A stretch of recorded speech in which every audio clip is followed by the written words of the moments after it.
नमस्कार, मी सौ निर्मला आपशिंगेकर.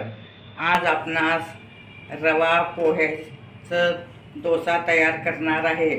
त्याच्यासोबत चटणी तयार करणार आहे. ओलं खोबरं घेणे, तीळ भाजून घेणे, शेंगदाणे भाजून घेणे, ही हिरव्या मिरच्याची पेस्ट आहे, मीठ आहे, पुदिना आहे, कोथिंबीर, कढीपत्ता.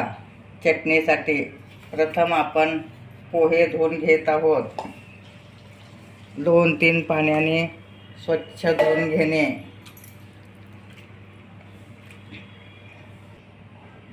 आता आपण 1 वाटी पोहे भिजत ठेवलं आहे. 1 वाटी रवा घेणे व पाव वाटी दही घालणे.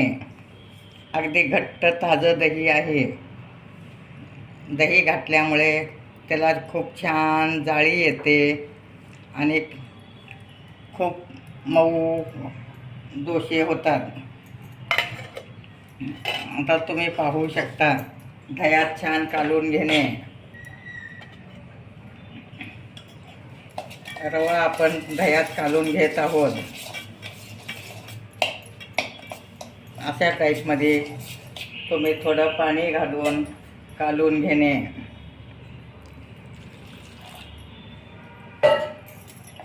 रवा छान भिजतं. त्याला 5 मिनिट भिजत ठेवणे.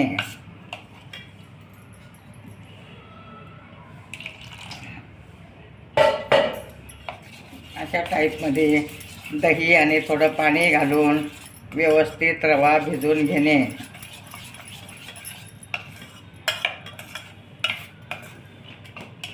आता आपण चटणीसाठी खोबरं, शेंगदाणे, तीळ, हिरवी मिरची, मीठ हे सगळं एकत्र घालणे.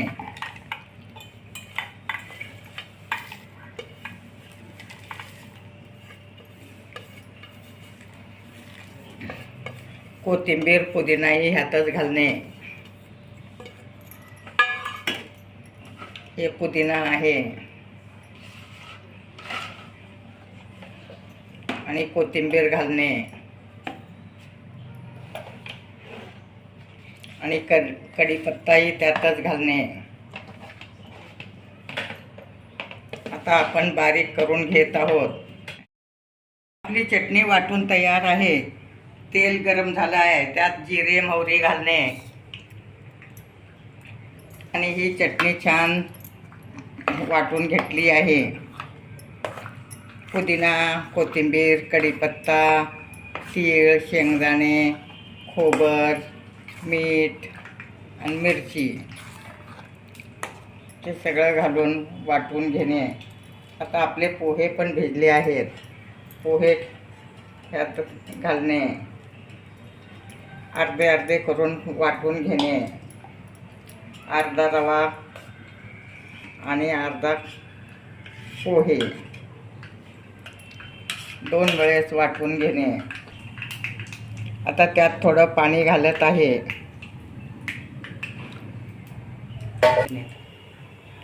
आता आपले जिरे, मोहरी छान तडतडले आहेत आणि अगदी लाल कलर आला आहे. आता आपण ह्या चटणीत घालत आहोत.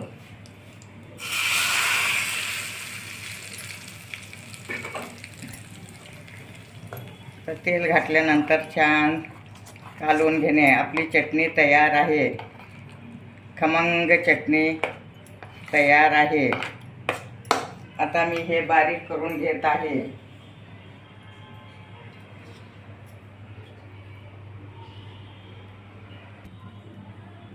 आता आपण चवीपुरतं मीठ घालणे व व्यवस्थित कालवून घेणे.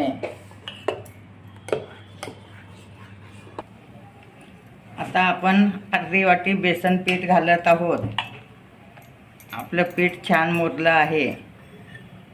पीठ मुरल्यानंतर बेसन पीठ घालणे अर्धी वाटी व व्यवस्थित कालवून घेणे.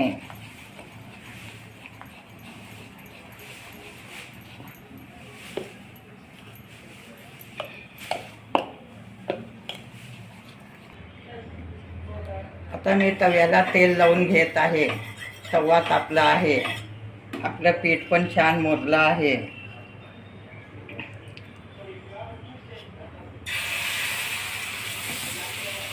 अशा टाईपमध्ये घालून घेणे.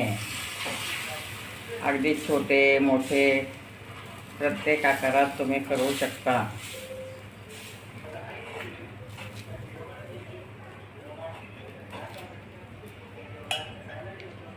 एक मिनिट झाकून ठेवणे. वरून पण तेल सोडणे.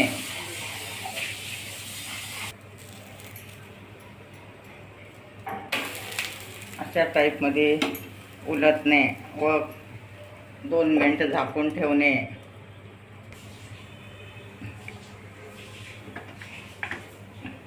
आता आपले डोसे तयार झाले आहेत. अशी जाळी आली पाहिजे.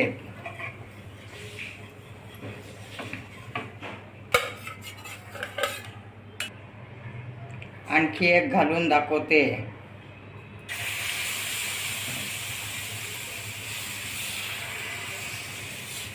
अशा टाईपमध्ये तुम्ही सुद्धा घरच्या घरी करू शकता.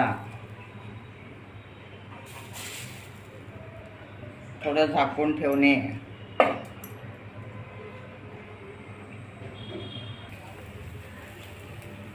अशा प्रकारे उलटून घेणे. अशा टाईपमध्ये काढून घेणे.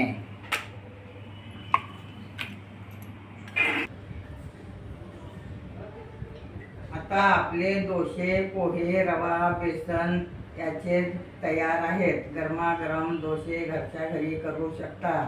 आणि खोबऱ्याची चटणी पण तयार आहे. टमाट्याचं सूप पण मागच्या व्हिडिओत केलेलं आहे. टमाट्याच्या सूप बरोबर, खोबऱ्याच्या चटणी बरोबर तुम्ही खाऊ शकता. माझे व्हिडिओ लाईक, शेअर, सबस्क्राईब करा.